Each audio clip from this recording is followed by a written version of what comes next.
superficie, ¿sí? Lo voy a hacer aquí la anatomía de superficie porque no tengo un cuerpo, pero la anatomía de superficie significa las líneas torácicas que vamos a usar como referencias clínicas, ¿ok? En relación al tórax, ¿ok? Y entonces aquí ya conocemos los espacios, que esas ya sabemos, los espacios son entre cada costilla, eso no se pierde, pero vamos a ver líneas anatómicas, ¿ok? Líneas anatómicas donde vamos y esas líneas se usan, ¿sí?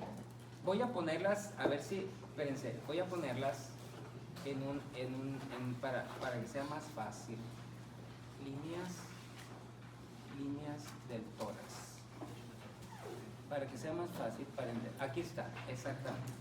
Para no andar perdiendo el tiempo en descifrar.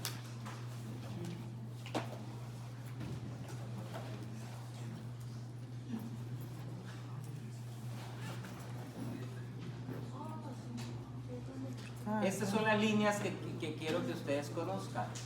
Ok, primero, la primera línea, que es la más fácil, es la línea medio esternal. Ok, pasa justamente, va a partir el tórax en dos, ¿verdad? Medio esternal.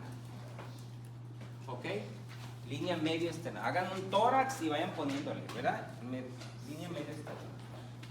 Después tenemos las líneas paraesternales, las que van al lado del esternón. ¿Líneas qué? Paraesternal. Cuando yo le diga segundo espacio intercostal, línea paraesternal derecha, pues ya saben ustedes, ¿verdad? La línea paraesternal. Después vamos a dividir la clavícula en dos partes iguales, y entonces vamos a bajar otra línea, que se llama la línea medio clavicular, que generalmente no es así, corresponde a la tetilla, principalmente en el hombre. ¿Ok? ¿Línea qué? ¿Media? Clavicular. Cuando yo diga línea media clavicular, quinto espacio intercostal, ustedes ya saben que estamos hablando. ¿Okay? Entonces pasa por el pezón.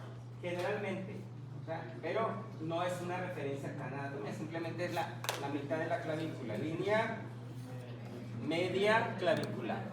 Después levantamos el brazo, ¿verdad? El medio superior, y en el pliegue del pectoral mayor vamos a bajar otra línea, que se va a llamar línea axilar anterior. Está la axila, recuerden que esa es la parte anterior, ¿se acuerdan de la axila del pectoral mayor?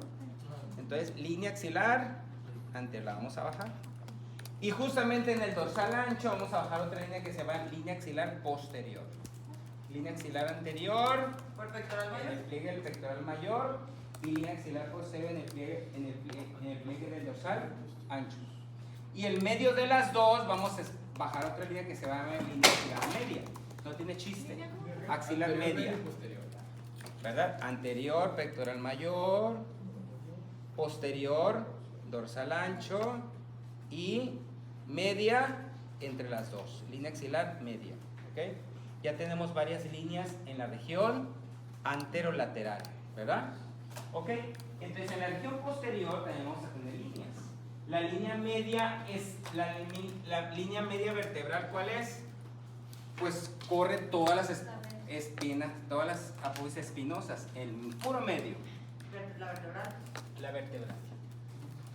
Es esta que está pasando aquí, ¿verdad? Línea vertebral media, porque hay una línea paravertebral que es al lado de las vértebras, que va a ser la que va a estar pasando por aquí. Paravertebral. ¿Cuál es? Esta. O sea, al lado de las vértebras, pues, al lado de las vértebras. Es semejante al esternón paraesternal, paravertebral. Tenemos también una línea escapular. Esa línea tiene que pasar justamente por el ángulo inferior de la escápula. Si ustedes se tocan la escápula, ¿sí? ¿Ok? Es esta línea que va a pasar ¿por dónde? Por el ángulo inferior de la escápula. Y justamente el ángulo inferior de la escápula está en el séptimo espacio intercostal. Es la que corresponde al séptimo espacio intercostal. Por eso la pregunta, ¿verdad? Ahorita vamos a mirar la cavidad pleural, ¿sí? Y vamos a mirar todas las estructuras y vamos a ver que ¿dónde sería más seguro hacer una punción torácica? Aquí se ven muy bien las líneas axilares. ¿Ok? Línea axilar posterior, línea axilar anterior y línea axilar media. Aquí en esta persona, ¿verdad? Aquí están igual, línea axilar anterior, línea axilar posterior y línea axilar media. Línea media externa, línea para y línea medio clavícula. ¿Sí? Esas son líneas imaginarias, evidentemente, pero que nos van a servir en la clínica para ¿cómo se llama? Para identificar los espacios donde estamos. Principalmente cuando hacemos auscultación. ¿Auscultación qué es la auscultación? Desde ahorita. Es la exploración con el estetoscopio. Entonces, en tórax se escucha mucho. Se usa mucho la auscultación, por los cardiólogos tienen, los neumólogos tienen el estetoscopio, ¿verdad? Porque escuchan ruidos, escuchan sonidos de pulmón, corazón, etc. Entonces ellos van, segundo espacio intercostal, línea media clavícula, vamos a escuchar, no sé, lo que sea, ¿ok? Y ahí lo ponen y entonces van a escuchar una válvula, van a escuchar alguna, etc. ¿Ok? Bien, pero eso es nomás estoy poniendo ejemplos, ¿está bien? Entonces ya le pusimos las referencias anatómicas a lo que es, las referencias anatómicas a lo que es el tórax. Ya hablamos de caja torácica, ya hablamos de músculos y ahora volvimos a revisar, más bien repasamos rápidamente lo que son los músculos inspiratorios y los músculos expiratorios. Ya hablamos que evidentemente el diafragma es el músculo inspiratorio y hay músculos que le van a ayudar a la inspiración, principalmente cuando hay alguna dificultad para respirar. Un paciente asmático, un paciente cualquiera que tenga, va a empezar a usar lo que se llaman los músculos accesorios, así se llaman músculos, o sea, no va a ser suficiente el diafragma. Entonces, ¿qué va a hacer el paciente? Va a intentar agarrar ahí donde pueda, entonces va a intentar que el tórax se abra. ¿Cuáles son? Ahorita se los dije. Cerrato anterior, ¿qué otro? los escalenos. Los escalenos, ¿qué más? El intercostal externo, ¿verdad? Los cerratos superiores y posteriores que van a elevar. ¿Ok? Esos son los músculos que van a... El músculo el esternocleidomastoideo, aunque no está parte de la costilla, pero también va a intentar elevar. ¿Ok? Bien. Y los accesorios.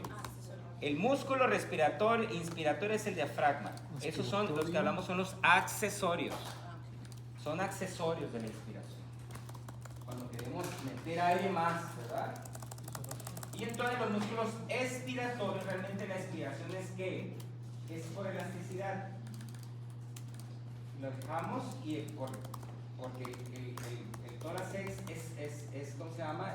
Es elástico, vuelve a su estado normal, esa es la expiración. Pero queremos hacer una expiración fuerza, sacar todo el aire.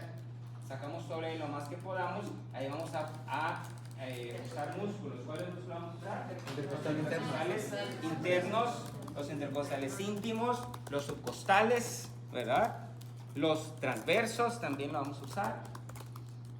Y también vamos a usar los abdominales. Aquí hay músculos abdominales. Todavía no llegamos aquí al abdomen, pero de una vez para que los conozcan, que son semejantes a los intercostales. Son tres igual. El intercostal externo, interno e íntimo, ¿verdad? Aquí ya los conocen. Acá vamos a conocer al oblicuo mayor, al oblicuo menor o al oblicuo externo, oblicuo interno y el transverso. Son semejantes. ¿Ok? Oblicuo externo, oblicuo interno y transverso. Son músculos de la expiración. Esos son los abdominales. Los abdominales. No. Externo, interno y transverso. Así nomás se los estoy poniendo porque no los vamos a mirar en este momento, pero para que sepan. Interno. Ok, bien. Ok. ¿Hasta ahí vamos bien? Ok. Muy bien. Entonces, ya para la otra semana, ahorita vamos a revisar rápidamente las capas de la pared abdominal. Ayer las dijimos, pero vamos a revisarlas otra vez nomás porque quiero ya irme para adentro. Aquí las voy a poner otra vez, aquí. Entonces dijimos, tenemos que piel, tejido celular subcutáneo, fascia superficial, los músculos superficiales, la fascia profunda, los músculos intercostales, externo, interno e íntimo. ¿Qué más? La fascia endotorácica. Si ustedes se dan cuenta, el cuerpo tiene un forro desde el cuello hasta la pelvis. Aquí se llama la fascia pretraquial, va a bajar. ¿Se va a convertir en qué? En fascia endotorácica. Acá se va a convertir en fascia transversa y acá se va a convertir en fascia pélvica. Pero viene desde la pretraquial. Desde el cuello, sí, viene del cuello forrando a todas las vísceras, ¿ok? Bueno, aquí se llama fascia ¿qué? Endotorácica. Y ahora sí encontramos, aquí se ve muy bien, porque la fascia endotorácica está unida a la pleura parietal. Y entonces después hacemos un espacio y tenemos la pleura visceral, la que está unida íntimamente al pulmón. Y entonces ahorita vamos a hablar de la pleura. ¿Ok? De la pleura. Y la pleura no es otra cosa que es la que va a cubrir al pulmón, ¿verdad? Ok, va a cubrir al pulmón. Pero esta pleura tiene dos componentes, que es la pleura parietal, que va a estar unida a la caja torácica, y la pleura visceral, que va a estar unida al pulmón, a la víscera. Y entre esas dos se va a hacer un espacio que se va a llamar espacio pleural, que va a estar lleno de líquido, un líquido que se llama líquido pleural, que es ¿para que se deslicen entre las dos pleuras. ¿Okay? Para que se deslicen entre las dos pleuras. Ahorita lo vamos a mirar, solamente les estoy adelantando. Entonces fíjense bien, esta pleura es esta, fíjense, es esta pleura. ¿Sí lo miran? Sí. Es esta pleura. ¿Sí lo ven? Sí. La pleura parietal entonces va a tener un componente, fíjense bien. Vamos a empezar con la pleura parietal. Un componente costal, ¿verdad? Un componente diafragmático, un componente mediastínico y un componente cervical. ¿Ok? Otra vez, componente costal. Están pegadas, ¿eh? Es como si estuviera pegada de la pared. Componente costal, Diafragmático, mediastino, mediastínico, el del medio, y cervical. ¿Ok? Es la pleura parietal. Habíamos hablado cuando hablamos de cuello que el pulmón llegaba hasta ¿dónde? Hasta el cuello. Se salía 2 centímetros de la primera costilla. Puede llegar hasta la apófisis, hasta la apófisis transversa de C7. Imagínense, hasta allá llega el pulmón. Y entonces la pleura lo tiene que cubrir. También la pleura llega hasta allá, ¿verdad? Y eso se va a llamar cúpula pleural. Cúpula pleural. O pleura cervical o cúpula pleural, es lo mismo. Y esta cúpula pleural es la que va a estar, y esta parte del pulmón es el que está más vulnerable, porque lo demás está cubierto por caja torácica. Entonces, ¿qué pasa? Está reforzada esta pleura por parte de la fascia endotorácica y se va a llamar aponeurosis suprapleural. ¿Ok? Un engrosamiento de la fascia, ¿ok? Endotorácica aquí, ¿verdad? Para hacerle un poco más grueso esa cúpula pleural y que no haya tan... Aponeurosis suprapleural. Suprapleural. Sí. Ajá. Pero es parte de quién? De la fascia endotorácica, ¿verdad? No es pleura propiamente dicha, pero es muy delgadita. Y entonces la pleura, fíjense bien, la pleura parietal está unida, la pleura costal evidentemente a las costillas, la pleura diafragmática al diafragma, la pleura visceral está unida al pericardio, pero no están completamente unidas, se pueden separar. Ok, aquí se pueden separar, y entonces la parte cervical que está en el cuello. Bien, ahora vamos bueno, voy a poner otra, esa es la pleura. Aquí está la pleura, ¿sí la miran? Esa es la pleura, es la que está cubriendo. ¿Esa es la pleura qué? Diafragmática, pero la pleura parietal. Muy bien, la pleura parietal. Ok, la pleura parietal.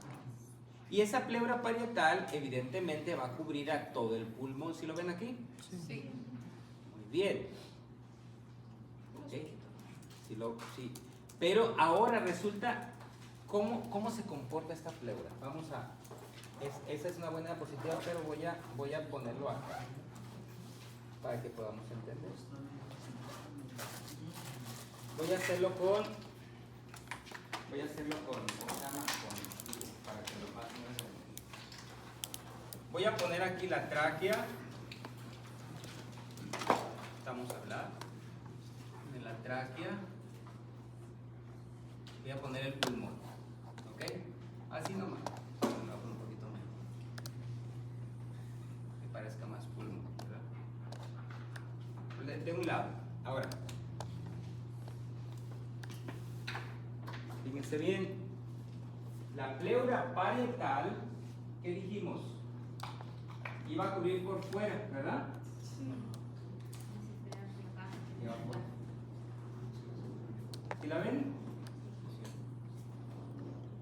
Llega hasta el pedículo pulmonar. El pedículo pulmonar es donde van a entrar todas las estructuras al pulmón. Y al llegar allí, ¿qué va a hacer? Se refleja hacia el pulmón y eso es lo que va a hacer que la pleura visceral. ¿Sí entendieron eso? Y entonces ahí se hace un espacio, claro, es bien grandote el que está ahí, pero es un espacio aquí pequeño. ¿Cómo se llama? Espacio pleural. Y ese esa capa está revestida de un epitelio que se llama mesotelio. Póngalo allí, ¿por qué? Porque esto ya son serosas, así se le llama, mesotelio. Y ese mesotelio es el que va a producir ese líquido pleural. Y entonces las pleuras, pues están, ¿qué? Imagínense, respiramos cuánto por minuto. ¿Cuánto? 12 a 20, ¿verdad? 12 a 20. Entonces están ¿cómo? Están friccionándose. Entonces ese líquido pleural hace que se deslicen suavemente y que no tengan que friccionarse, ¿ok? Porque sería muy doloroso, ¿ok? Ahora, fíjense bien, el pulmón en expiración, esa es una muy buena diapositiva. La pleura, ¿sí? Está cubriendo toda la caja torácica, ¿sí la miran? Todo hasta abajo, ¿sí lo ven? Hasta abajo, hasta la 12ª costilla, ¿sí lo miran? Pero el pulmón en expiración no abarca todo. Cuando estamos en inspiración, puede inflarse, ¿verdad? Puede expandirse hasta abajo, ¿sí? Pero cuando está en expiración, deja espacios. ¿Sí los miran esos espacios? ¿Sí los ven? Donde las pleuras parietales se pueden unir. Esos espacios, acá también hay espacios. Esos son espacios que se llaman espacios costodiafragmáticos. Espacios costodiafragmáticos. Y acá hay otro espacio, ven ustedes. Espacios costomediastínicos. Son espacios, ¿verdad? Donde el pulmón en expiración, ¿sí? Se queda pues no lleno de líquido, sino que pues ahí el líquido ahí está, ¿verdad? ¿Ok? La pleura visceral se une íntimamente al tejido pulmonar y no se desprende. Es como ahora sí que como su cáscara del pulmón, ¿verdad? De la pleura visceral. ¿Sí entienden lo que es la pleura visceral? Entonces, fíjense bien, en este espacio, si yo tengo un líquido que quiero sacar del pulmón, aquí no debe de haber líquido. Hay escaso líquido, es el que les decía, pero se llena de líquido por alguna razón, una neumonía, un derrame pleural. Esos son los derrames pleurales cuando se llena ese espacio de líquido. puede ser pus, puede ser sangre, puede ser agua, puede ser lo que ustedes quieran. Pero resulta que lo tenemos que sacar, lo tenemos que... ¿por qué? Porque el pulmón no se va a poder expandir. Entonces, ¿dónde sería el mejor lugar para sacarlo? ¿Dónde sería el más seguro? El más seguro. ¿Ustedes creen que podríamos funcionar aquí? No. No, ¿verdad? Porque si funcionamos en la parte anterior, funcionamos pulmón, y si funcionamos más abajo, funcionamos ¿qué? Hígado, ¿verdad? Entonces, por eso es que nos tenemos que ir a donde, en la parte de atrás, ¿ok? Porque recuerden cómo es el diafragma, ¿es así? Es como así, ¿verdad? Entonces, ese espacio grande que lo tiene que llegar, ahí tenemos un gran espacio para poder hacer nuestro procedimiento. Por eso se hace, como dijimos, línea escapular, séptimo espacio intercostal. Un lugar seguro también es la línea media, axilar media, quinto espacio intercostal. Eso será un buen lugar también. Serían dos.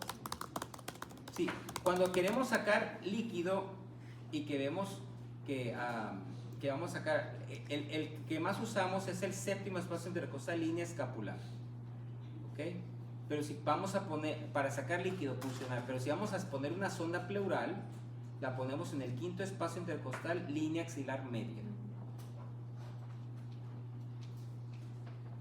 Vean ustedes la tetilla dónde está, a nivel de qué, cuarto espacio intercostal, línea media clavícula. Entonces, ahora sí tiene sentido lo de las líneas, ¿verdad? ¿Se dan cuenta? Para eso son las líneas, para que uno pueda hablar de ese tema. ¿Sí están entendiendo lo de las líneas? ¿Ok? En tórax nosotros usamos muchas líneas. ¿Ok? Vamos a hacer un procedimiento en esta línea, vamos a este nivel. Entonces, usamos esas líneas. Línea media, digamos, línea media clavicular, segundo espacio intercostal, ¿cuál sería? Aquí, aquí, ¿verdad? ¿Se dan cuenta? Vamos a escuchar el soplo, la válvula mitral en la línea media clavicular, quinto espacio intercostal izquierdo. 1, 2, 3, 4, 5. Línea media clavicular, quinto espacio intercostal. Para eso son las líneas. ¿Sí entendieron? ¿Sí? Ok. Entonces, para seguir con las pleuras. Aquí están otra vez las pleuras, ¿verdad? Y entonces, aquí, ¿ven cómo esos espacios se hacen aquí? Esos son espacios que aparentemente no están llenos de algo, pero cuando se expande el pulmón se llenan. Y cuando se expira, pues se quedan vacíos. Espacios, y eso se puede llenar de líquido, ¿sí? Se pueden llenar de líquido, y entonces cuando se llenan de líquido no los vamos a ver. Fíjense bien, les voy a poner una radiografía. Les voy a poner una radiografía para que vayan, porque la radiografía va a venir en el examen. ¿Ok? Hay que familiarizarse con la radiografía.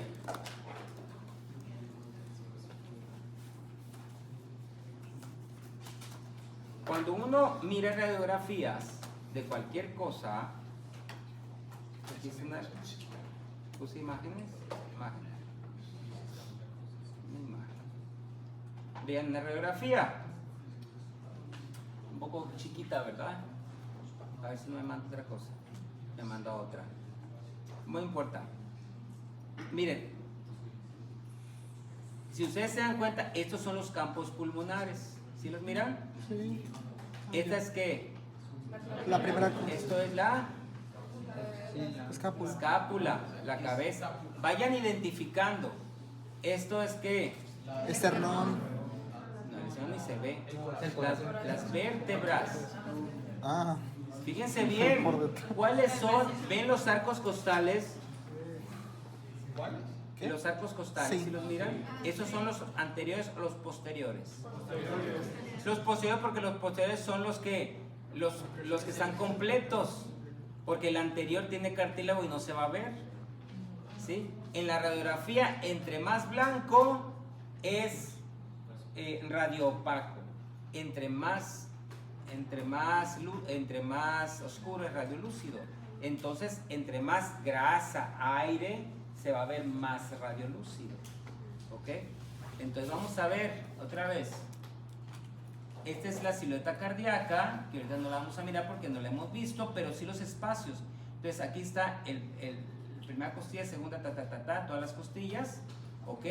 Esos son los arcos costales, o sea, la parte posterior, porque si ustedes se dan cuenta aquí viene y termina, como que la costilla se pierde, ¿sí la ven? Ajá. Pero no es que se pierda, sino que es el cartílago que no es radiopaco, no es hueso, es un cartílago hialino, ¿ok? Entonces fíjense bien, los acá, ¿esto qué, cómo se llama? Lo acabo de decir. El espacio intercostal, digo, costo diafragmático. Los espacios que, o recesos, así se llaman recesos también, costo diafragmáticos. ¿Se dan cuenta? ¿Sí lo miran o no? Sí. Sí. ¿Se dan cuenta de que una radiografía normal se ven perfectamente? ¿Ok? Pero ahora voy a ponerles una radiografía anormal, nomás como ejemplo. Ah, yo vi una de esas. ¿Cómo ven este? ¿Cómo se ve aquí? Blanco. Se ve blanco. Entonces debe de ser algo más denso que aire. Puede ser agua, sangre, etc. ¿Y cómo se ve el receso costodiafragmático? Pues no existe, ¿verdad? Significa que es agua. Está lleno de agua. ¿Ok? Qué interesante. Esto es más característico. Vean ustedes aquí se ve el receso y aquí no se mira. ¿Se dan cuenta? Eso es lo que le estoy intentando decir. ¿Recesos costo qué?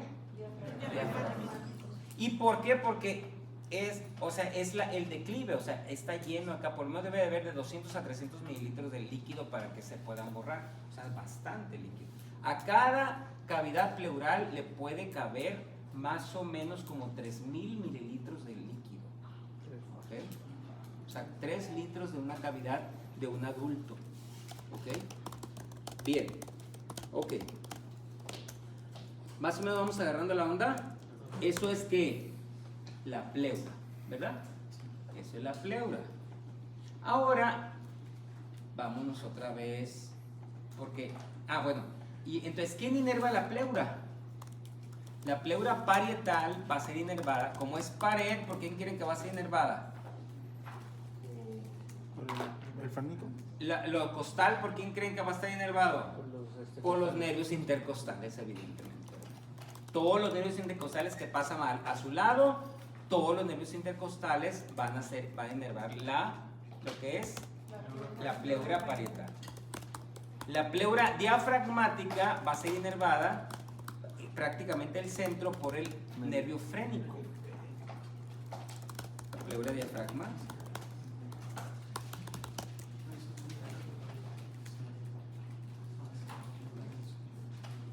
Bien, ahora, la irrigación de la pleura, ¿qué arterias creen que va a irrigar lo costal? Pues las Pues igual las intercostales, no hay de otra, intercostales, ¿verdad? Por delante, por las musculofrénicas, ¿verdad? Todas las circunstancias, tanto anteriores como posteriores, evidentemente, ¿ok? Y la diafragmática la va a irrigar lo que es la diafragmática superior, ¿verdad? Diafragmática superior. En cambio, la pleura visceral va a ser inervada por nervios autónomos, ¿ok? Nervios autónomos. O sea, el sistema nervioso autónomo, pues, simpático y parasimpático. ¿Ok? Eso lo vamos a ver más adelante cuando veamos pulmón. Bien, ahora sí, vamos a empezar a hablar acerca de lo que es el pulmón. Pero primero le vamos a dar una entrada a la tráquea, ¿ok? Porque de ahí tenemos que empezar.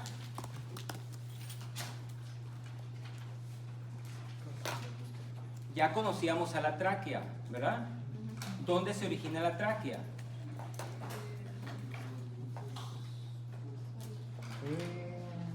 Rodríguez, ¿dónde se origina la tráquea?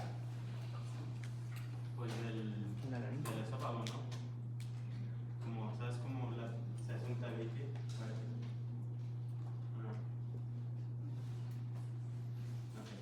Bueno, mejor la pregunta, más o menos yo te quise entender. El tubo digestivo, el intestino anterior va a formar lo que es el árbol bronquial y el tubo digestivo. Pero ¿a qué nivel a qué nivel se forma la tráquea? ¿Recuerdan? Donde termina el cartílago, ¿qué? Cricoides, ¿a nivel de qué? C6, ¿verdad? C6. Por debajo de C6 empieza la tráquea. ¿Cuánto más o menos mide la tráquea? Tiene como 15 cartílagos, 15 anillos traqueales que son en forma de C, donde la parte posterior es muscular, que ahorita lo vamos a hablar. Mide más o menos de ancho 2.5 centímetros, ¿verdad? Y de largo más o menos unos 10 centímetros. Eso es lo que más o menos mide la tráquea. Tiene una parte en cuello, ¿verdad? Pero la mayor parte de la tráquea va a ser en tórax y va a ser en el mediastino superior. Mediastino superior. ¿Ok? Cuando veamos mediastino superior vamos a ver dónde se encuentra específicamente y con qué se relaciona. Entonces baja la tráquea, ¿sí? Y justamente a nivel de T4, justamente en el ángulo de Luis, ¿se acuerdan en el ángulo external? El ángulo external a nivel de T4, ahí se bifurca en los bronquios principales. ¿Ok? Allí, en esa bifurcación, tiene un nombre la bifurcación. No nomás es el nombre de la bifurcación, sino es el nombre también porque es el receptor de tos. Se llama carina con C de casa. ¿Ok? La bifurcación se llama carina. La carina con C de casa. ¿Ok? Y entonces, vean las características de la tráquea. ¿Sí? Y así va a ser las características de casi todo el árbol bronquial. Cuando cambie yo se los voy a decir. ¿Ok? Entonces tenemos lo que es la adventicia, que es esta que está aquí, la envoltura de tejido, esta es, ¿verdad? La adventicia. Después tenemos el anillo, no es un anillo, pero una C, no es un anillo, es una C. ¿Ok? Es el cartílago traqueal, ¿ok? Que es cartílago hialino. Después, en la parte posterior lo va a cerrar lo que es músculo liso traqueal. Y evidentemente está relacionado íntimamente con el esófago, ¿verdad? Con el esófago en la parte posterior, porque ellos embriológicamente eran un solo tubo, que posteriormente se van a tabicar y entonces se van a separar. Por eso en la embriología hay malformaciones traqueoesofágicas, las fístulas traqueoesofágicas, cuando se mantienen juntos. Después vamos a mirarlos, ¿ok? Por eso tiene sentido cuando hay estas fístulas, ¿verdad? Ok, entonces vean ustedes, tenemos entonces el epitelio, ¿verdad? Que es un epitelio respiratorio. ¿Cómo se llama? Es un epitelio, a ver, histología. No es un epitelio, es un epitelio respiratorio. Van a matar, los va a regresar otra vez. A ver, La plana certificada. no mires, Giovanni, ¿qué epitelio es ese? Todos pasaron histología, ¿cómo se llama ahora? ¿Biología celular? ¿Cómo se llama? Todos pasaron esa materia. Muy bien, entonces tienen que saber qué epitelio es de todo el árbol bronquial, desde aquí, después cambia un poco aquí, pero cuando ya entra la tráquea, Columnar ciliado. ¿qué es? Columnar. Un epitelio columnar Ciliado. cilíndrico ciliado, ¿con qué más? Con Electrificado. células caliciformes y No, que no entiendo. ¿y qué más tiene? Con glándulas. Glándulas de Ahí base. están. Y células ciliadas, ¿verdad? Tiene cilios que se mueven, ¿sí? O sea, tiene todo eso, no hay que olvidarse. Entonces, es un epitelio cilíndrico ciliado con células que caliciformes. Entonces, tiene su epitelio, ¿verdad? Tiene su mucosa, su submucosa, ¿verdad? Su submucosa. tiene su cartílago. Y vean ustedes, tiene abundantes vasos sanguíneos también. Aquí están las glándulas, ¿okay? Aquí están vasos linfáticos y evidentemente la inervación, ¿verdad? Esa es la tráquea.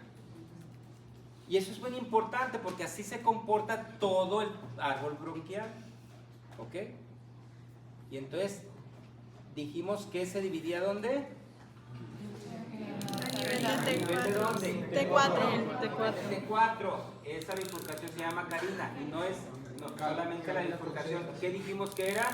Es un reflejo de la tos, un reflejo tusígeno. ¿Ok?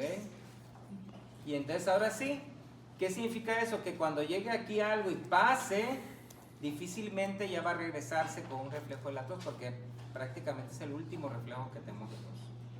¿Ok? Por eso cuando cae algo aquí en la laringe, es bien sensible la laringeal, empezamos a toser y a hacer cosas. Y toda la tráquea igual, tiene muchos receptores. Pero el último lo tenemos ¿dónde? En la carina. Bueno, y entonces se divide en dos, ¿verdad?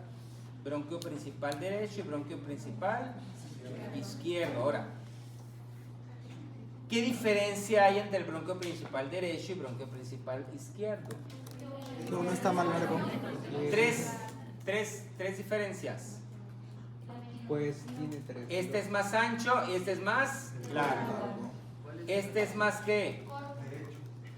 Este es más corto. Bueno, este es más ancho y más delgado. Este es más corto y este es más largo.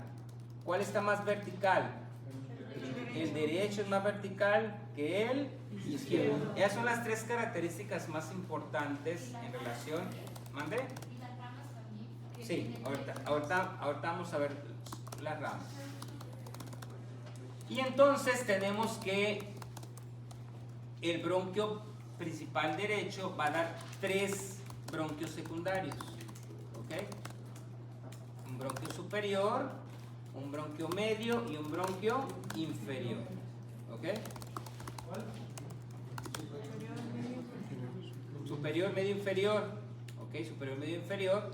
¿Y por qué así? ¿Por qué? Porque significa que el pulmón derecho va a tener 3 lóbulos. Lóbulo superior, medio e inferior. En cambio, el pulmón izquierdo va a tener 2 lóbulos y entonces va a dar un bronquio secundario superior y un bronquio secundario inferior. ¿Ok? Muy bien. ¿Así vamos bien? Doctor, ¿se pueden tener 3 bronquios en cada lado? ¿Es posible? 3 bronquios en cada lado. Está descrito que hay un lóbulo que se llama la língula. ¿Sí lo ves aquí? Língula, que es parte, se dice que es parte del lóbulo superior del lado izquierdo, que es muy pequeño porque recuerden que ahí va a estar la silueta cardíaca del lado izquierdo. Entonces es más pequeñito. Y se dice que es del lóbulo superior, pero también se dice que es un lóbulo, como el lóbulo medio. Esto es semejante al lóbulo medio de acá, pero está menos desarrollado. ¿Por qué? Porque ahí está todo el ventrículo izquierdo. ¿Sí? Entonces está más estrecho esa área, está más delgada. ¿Ok? Bien. Así es como se va, ¿cómo se llama? Se van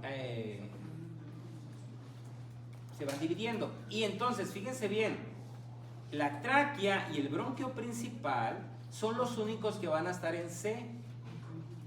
¿Sí? Son los únicos que van a hacer que la C completa. ¿Sí me explico? Es como un tubo y solamente por atrás van a tener músculo. En cambio, a partir de los bronquios secundarios, vean ustedes cómo se hacen. Ya parecen que ya están más redondos y entonces van a tener, fíjense bien, van a tener el cartílago en parche. Ya no va a ser continuo. ¿Sí lo miran? ¿Sí lo ven? Aquí eran anillos completos, ¿sí se dan cuenta? O semianillos, los anillos, las Cs completas. Pero a partir del secundario y de los terciarios y de todos los que van a seguir, porque se va a dividir el bronquio, se van a dividir hasta 23 veces o hasta más veces. Hasta llegar a ¿qué? Ustedes ya saben esto, histología, hasta llegar a ¿dónde? hasta llegar al alveolo. ¿Verdad? Se van dividiendo, ok, pero después de los secundarios y de los terciarios, ya no va a ser una C, sino va a ser más redondo, pero ¿cómo va a estar el cartílago? En parches, ¿verdad? En parches. Okay, para que vean esas características. Y eso tiene, ¿y para qué el cartílago? Todo tiene músculo también, pero ¿para qué el cartílago? Para que no se colapse. ¿Ok? Recuerden que el pulmón, cuando está en la inspiración, pues se hace más grande, ahí no hay problema, pero cuando está en la expiración, tiende a colapsarse. Entonces, el cartílago permite a los bronquios más pequeños no colapsarse, por eso tiene más cartílago, aunque es en parches. ¿Ok? Bien. Y todos tienen la misma característica, jóvenes. Todos tienen la misma característica, su epitelio, su mucosa, su submucosa, el cartílago en parche, su músculo. Este músculo ya es casi todo alrededor, ya no es nomás en la parte posterior, sino en todo alrededor. Y claro, su adventicia, ¿ok? Su revestimiento que está aquí, ¿ok?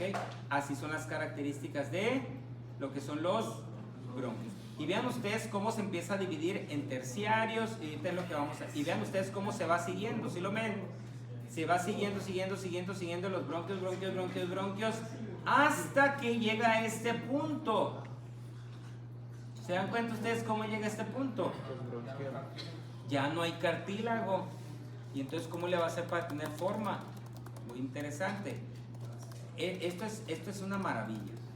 Porque después más o menos del 17, aquí dice segmentación 15, 17, ¿sí? Esto entra como a una cámara, ¿sí? Que son los acinos pulmonares, ¿ok? Y entra en una cámara para que vean ustedes cómo ya no tiene, y eso se llaman ya bronquiolos, ¿verdad? Cuando llegan a esa cámara se llaman bronquiolos. Y llega el bronquiolo terminal y empieza a dar los alvéolos. Aquí están los alvéolos hasta que terminan dando todos los alvéolos. Fíjense bien. ¿Qué es eso? Los dos alumnos. Ah, los alvéolos.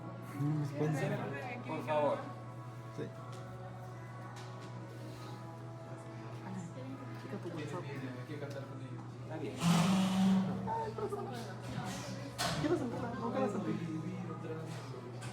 ¿Es ese? No. Perfecto, gracias. Ok, entonces fíjense bien lo que pasa cuando entra en el pulmón. Ahorita vamos a mirar en la parte externa. Se compone como unos poliedros, como si fueran unas cajitas. Entonces aquí viene el bronquio hasta que llega a la 17, pierde el cartílago y se mete a estas casitas, que es el acino, ¿sí? Pulmonar, ¿verdad? Aquí es donde se va a formar ¿qué? El alveolo. ¿Por qué no tiene cartílago? Porque si no, no serían los alveolos, ¿verdad? Evidentemente, ¿verdad? Pues Porque son pequeñitos. entonces aquí tienen que empezar a hacerlos, pero entonces ¿qué onda? Se va a colapsar.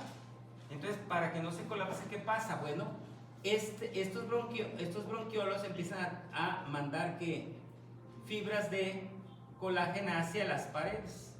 Se empiezan a hacer grandes, pero empiezan a pegarse a las paredes para que no se colapsen. ¿Se dan cuenta? Hasta que terminan en puros alveolos, como están aquí. Hasta que terminan en puros alveolos, como están aquí. ¿Cómo ven? Y entonces, evidentemente, esta es la unidad funcional. ¿Ok? Esta es la unidad funcional. Los sacos.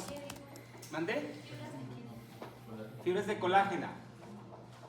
O sea, se conectan hacia la pared.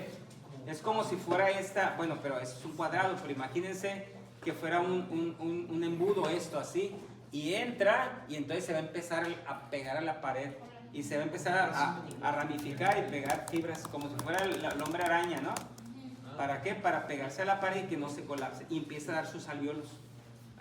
Hasta que termina todo siendo puros alveolos. Y entonces tiene que estar aquí. ¿Por qué? Porque el alveolo tiene una característica. Que en la primera respiración, por eso es importante que el niño respire la primera vez y nunca, y los alveolos ¿qué pasan? Se inflan. Estaban llenos de agua y ¿qué pasa? Se abren.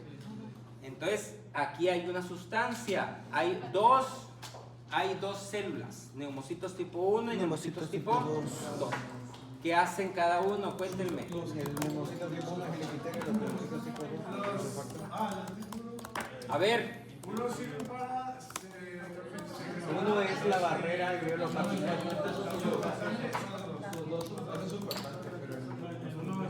El tipo 2 es el que causa surfactante. El tipo 1 es el a ver, pónganse de acuerdo. A ver, entonces, ¿tipo 1 qué?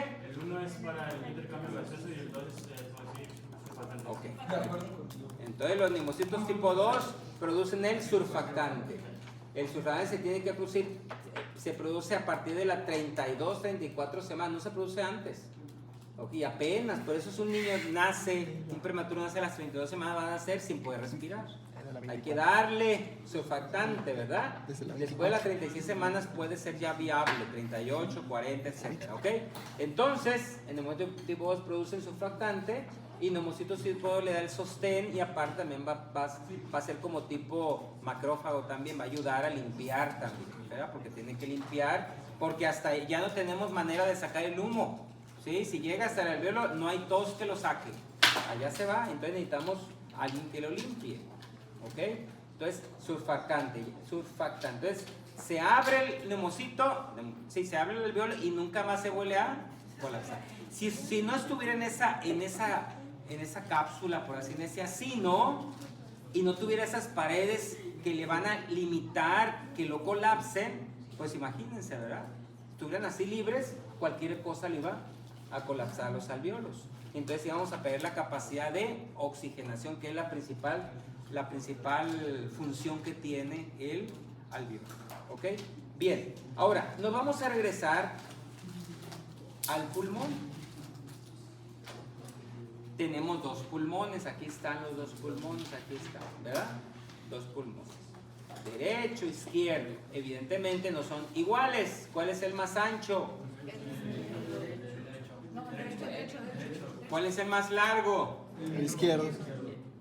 ¿Cuál es el más pesado? El derecho. El derecho, ¿verdad? El derecho es más ancho, más corto y más pesado, ¿sí? Claro, ¿por qué? Porque tiene más parénquima. El otro está cargado el corazón a la izquierda y por lo tanto no es que esté comprimido, sino le da el espacio al corazón, ¿verdad? Por eso es un poco más largo, pero es más delgado, ¿ok?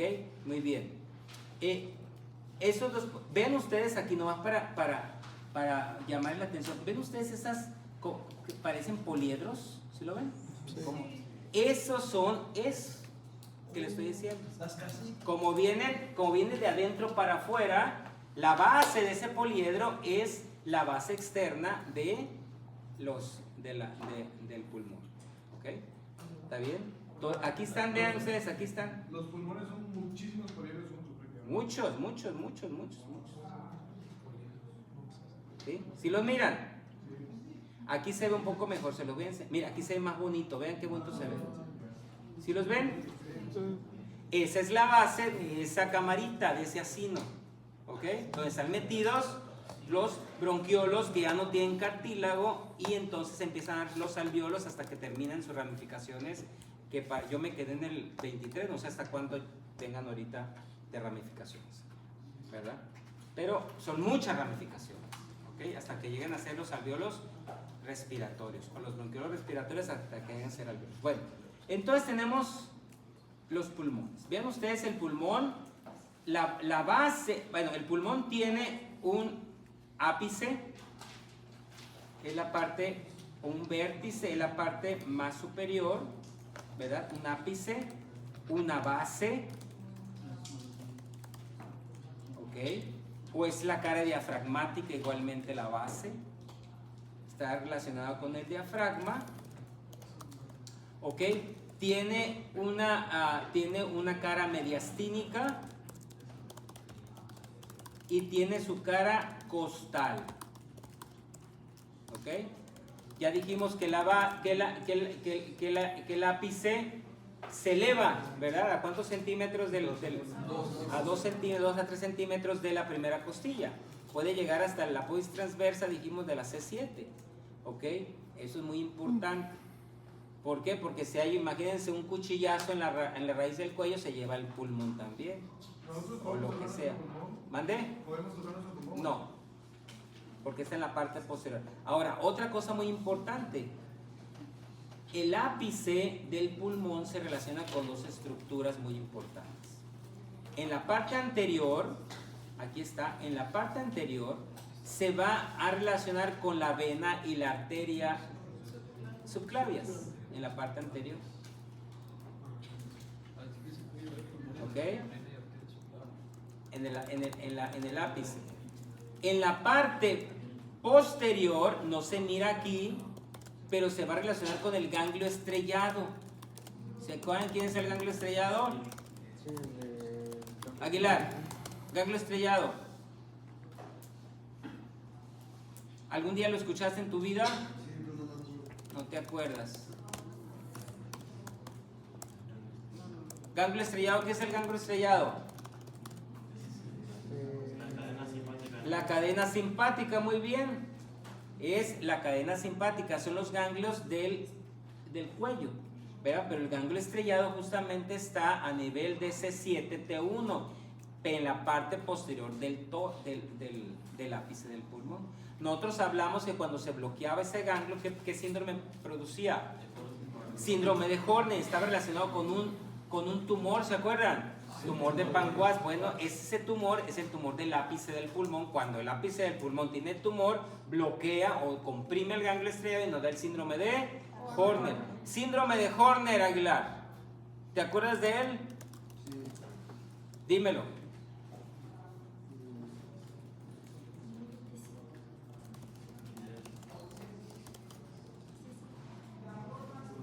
No te acuerdas tampoco, pero sí te acuerdas que es un bloqueo del sistema simpático, ¿o no? ¿Qué va a producir en el ojo si yo bloqueo el sistema simpático? ¿Qué va a producir con la pupila? ¿Qué hace el sistema simpático en la pupila? ¿Miosis o midriasis? Entonces, si lo bloqueo, ¿qué va a producir? Si lo bloqueo, ¿qué va a producir? Si su efecto es midriasis y yo lo bloqueo, ¿qué va a producir? Miosis. Miosis. Entonces, ¿cuáles son los...? Teníamos otro músculo en el párpado que es producido por el sistema simpático. Si lo bloqueo, ¿qué va a producir? Ptosis, ¿verdad? No se pueden olvidar de eso. Ya pasó una anatomía básica, se supone. Hay algunos de sus compañeros que lo reprobaron y los que lo pasaron parece que pasaron de noche, ¿verdad? Será bueno regresarlos, pero pues no hay forma. Entonces, ptosis, miosis, enoftalmo y anhidrosis, síndrome de Horner. ¿Y por qué se descubrió el síndrome de Horner? No es que se descubrió, ¿cómo se describió? Por un tumor de Panquas del vértice del pulmón, ¿verdad?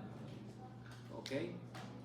Bien, entonces ya dijimos las características del pulmón, ya dijimos pues relacionado con lo que está, ¿verdad? Tenemos la esta costal, la diafragmática, la mediastínica, ¿ok? Tenemos el ápice, vimos la configuración externa que es poliédrica, así la mira, se ve perfectamente bien aquí, y eso tiene que ver con lo que hablamos acerca de los bronquios, ¿ok? Muy bien, el pulmón en expiración llega más o menos a nivel, fíjense ustedes, a nivel de la que de la 10ª vértebra, ¿se dan cuenta? A ese nivel. Pero cuando está en inspiración puede llegar hasta la 12ª, en la parte posterior. En la parte anterior, vean ustedes, en expiración puede estar hasta en el 5º espacio intercostal. Puede llegar en la parte anterior. Y evidentemente en una inspiración puede llegar hasta, va a bajar hasta todo el reborde costal. Ahora, la parte anterior del pulmón y la pleura están relacionadas, como está relacionado el diafragma, porque están relacionados con ellas. ¿Con quién? el pulmón derecho con la parte derecha del hígado, ¿sí? El pulmón izquierdo ¿con quién? Con la porción izquierda del hígado, el estómago y el vaso. Son relaciones, no es que estén unidos, los divide ¿quién? El diafragma, pero están relacionados con ellos, ¿ok? Una inspiración que hace, baja el hígado, sube el hígado, ¿ok? Por eso es que el pulmón derecho está un poco más elevado que el pulmón izquierdo, ¿ok? Por el hígado, ¿verdad? Por esas características que tiene el hígado. Así que por eso es que nosotros no hacemos ningún procedimiento por delante. ¿Se dan cuenta? Ningún procedimiento de ningún lado. ¿Se dan cuenta? ¿Por qué? Porque yo les digo, punción en la línea media clavicular, cuarto espacio intercostal, ¿dónde se van a meter? Al pulmón. Quinto espacio intercostal, mismo meter al pulmón y al hígado. Sexto espacio, fíjense, está el hígado, me meto ahí. ¿Se dan cuenta? Por eso no vamos a funcionar ahí. ¿Ok? En cambio, si yo me voy atrás, bien difícilmente, ya casi no ven al hígado aquí, ¿verdad? ¿Verdad? ¿Ok? ¿Sí entienden eso? ¿Sí más o menos están relacionando? Sí. Mande. Ahora, por ejemplo, en una hernia diafragmática se hace la cirugía en el abdomen. Vía abdominal, sí. Se cierra vía abdominal. Es más fácil. Bien, ahora, ya viendo todas esas características y esas formaciones, vamos a ver a los pulmones. Este pulmón parece que esté fumado, mira cómo está. Ya tiene como, ¿verdad? Así se ven los pulmones, o que usaron leña, o que están en mucho humo, etcétera, asbesto, etcétera, así se ven. Estos son los alvéolos llenos de, pues, las partículas, ¿verdad? Bueno, ok. Entonces, tenemos la parte costal, dijimos, tenemos la parte diafragmática que va a tomar la forma del diafragma, sí. Una pregunta, si vamos a funcionar el pulmón de la parte posterior, ¿tiene que ser de un lado en específico o puede ser de los dos? Los dos son semejantes, atrás son semejantes, delante es donde cambia la configuración y las relaciones con las estructuras abdominales.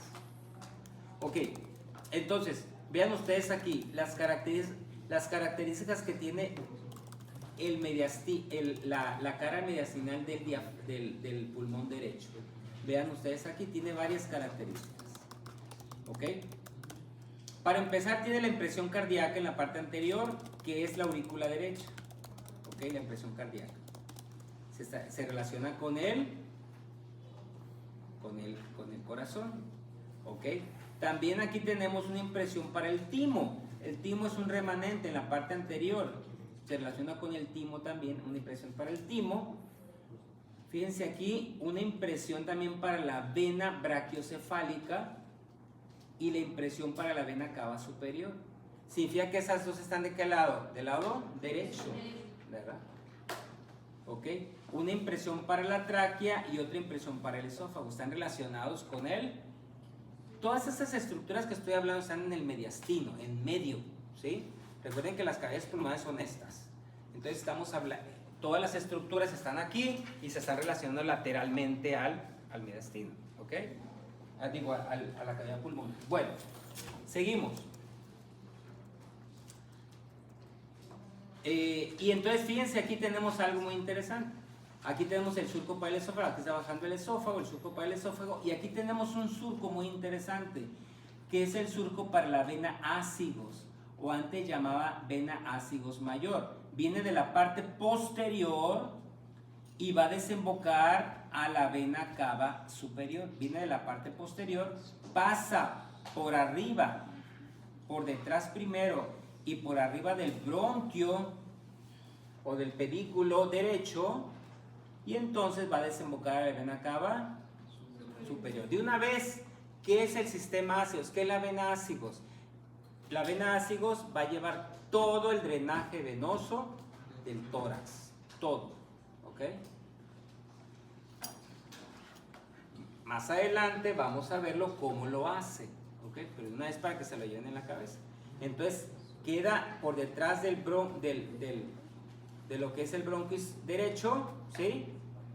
está por detrás, le pasa por arriba y desemboca donde dije, en la vena cava superior. Muy bien. Esas son las características de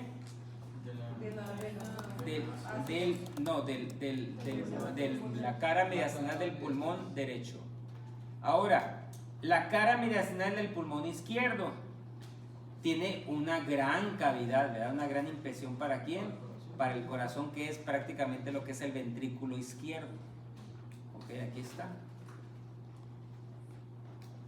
Ventrículo izquierdo. Aquí tiene las impresiones para el timo también, ¿verdad? Ok, tiene la impresión para las... Aquí, estas impresiones que están haciendo aquí es porque aquí tiene una gran impresión, que es la cava, el callado de la aorta. La cava, dije, el callado de la aorta que está saliendo del ventrículo izquierdo, le da vuelta por arriba del bronquio izquierdo y entonces se va hacia la parte posterior. Y entonces en eso van a salir sus tres ramas. ¿Cuáles son las tres ramas? Tronco brachiocefálico, ¿qué más? La carótida común izquierda. La carótida común izquierda y la subclavia izquierda. Y la subclavia izquierda. Muy bien, aquí está. El área para el esófago y la tráquea del esófago. ¿Ok? Muy bien. Esas son las características de lo que es la cara mediastinal del pulmón. Esas son las características, ¿cómo se llama? Externas. Ahora, tenemos ahora lo que es el ilio. ¿Qué es el ilio? El ilio es como donde van entrando todas las estructuras y van saliendo del pulmón. Aquí está el ilio pulmonar. Este es uno y aquí está el otro, ¿verdad? Pulmón derecho y pulmón izquierdo. Bien, ¿quién forma? Este es como decir donde van entrando. Y en sí todo el paquete se va a llamar pedículo pulmonar. Y entonces todo el pedículo pulmonar es lo que vamos a describir ahorita. Vean ustedes aquí cómo está. Vamos a hablar primero del bronquio. Aquí está el bronquio principal. Y entonces, anterior al bronquio principal vamos a tener la arteria pulmonar.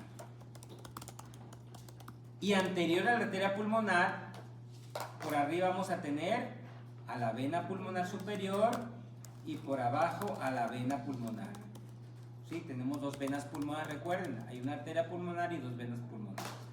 Y entre ellos vamos a tener a los ganglios y por detrás del pulmón, vean, del bronquio, van a pasar la vena y las arterias bronquiales. No lo mismo arterias pulmonares, vasos pulmonares que vasos bronquiales, ¿ok? Otra vez voy a repetir eso, la relación del pedículo pulmonar con sus estructuras. Bronquio posterior, vena en medio y la arteria pulmonar en medio y la vena adelante. Una arriba y otra abajo, ¿sí? Recuerden que la arteria aquí lleva sangre desoxigenada y las venas llevan sangre oxigenada. Y entonces los vasos, todo lo que tiene que ver con inervación y vasos bronquiales van a ir posterior al bronquio. Ahora, es lo mismo aquí. Vean ustedes acá, aunque aquí la dejaron por arriba, pero realmente es bronquio, arteria y venas. ¿Ok? Los ganglios y por detrás lo que son las arterias y las venas, ¿verdad? ¿Sí lo ven? Arterias y venas bronquiales, no se les olvide eso. No es lo mismo pulmonar que bronquio. Ese es el pedículo. El ilio solamente, otra vez voy a enfatizar, el ilio es solamente la entrada, es como la puerta, ¿verdad? Al pulmón. Y el pedículo es todo el tronco, todas las estructuras. ¿Ok? Bien, ahora, este pulmón lo dividimos en segmentos. ¿Sí? Lo dividimos en segmentos. El pulmón izquierdo, el pulmón derecho, perdón, lo vamos a dividir en 3 segmentos y el pulmón izquierdo lo vamos a dividir en 2 segmentos. Y esto está dado por estas fisuras o cisuras. ¿Sí lo miran? ¿Sí los ven? ¿sí? Estas cisuras. Ok, vamos a y la cisura oblicua va a dividir ahorita vamos a ver, fíjense bien, vamos a de una vez verlos, a ver si tengo una diapositiva donde se pueda ver el pulmón, es que en relación, pero bueno, no hay, aquí está, fíjense bien, la cisura oblicua, que es esta, ¿sí la miran? Va a correr, se va a formar desde la vértebra T3, aquí está, vértebra T3, ¿sí? Va a correr hacia abajo, va a seguir el quinto espacio intercostal, ¿sí lo miran? Va a seguir hasta terminar justamente a 5 centímetros de lo que es el apéndice isfoides, ¿ok? Ahí va a terminar.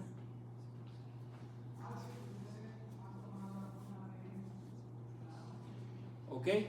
En cambio, y la de aquí es lo mismo, la izquierda es lo mismo. En cambio, la transversa, que es esta, o la horizontal, va a venir desde el quinto espacio intercostal y línea media. Ahora sí vean las líneas medias.